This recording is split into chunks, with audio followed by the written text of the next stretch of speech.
What's up, guys? This is another movie review for the SourceFed Movie Club, and this week we're watching The Nightmare Before Christmas. Now, there are two things I always think about every time I hear this movie title. One, Tim Burton's a badass. Number two, all the emo kids I went to high school with.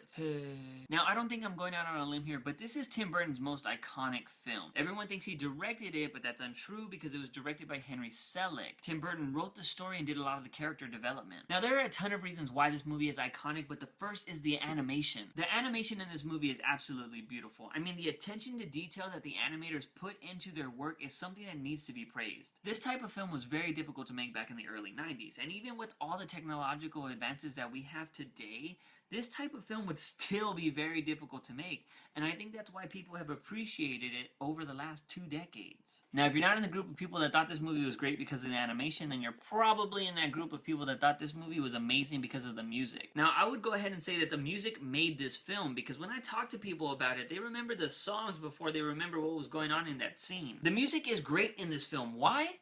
Because it's by Danny fucking Elfman. I mean, just look at his track record. He has some amazing films under his belt. He is to Tim Burton what Hans Zimmer is to Christopher Nolan. He's the singing voice of Jack. He composed the music for this film. Without the music in this film, you're just watching a bunch of emo clay figures. And why is the music so good? Because the moment you hear Halloween, your day is over. This is Halloween, this is Halloween, Halloween, Halloween. Oh my god! Being a Tim Burton film, there's usually a life lesson to be learned, and I think this is a good one because this film is telling you to be who you are. Don't try to be something you're not. People are gonna love you for who you are, so don't try to be fucking Santa Claus. The only bad thing I have to say about this movie is the first time I ever saw it, I saw it in a theater full of choir students. Worst night of my life. Who sings that song? Let's keep it that way.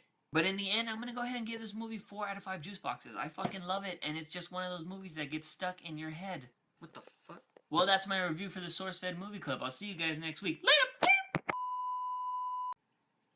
It's not even a lie. It's not even a lie. I'm not even kidding. It's not a lie.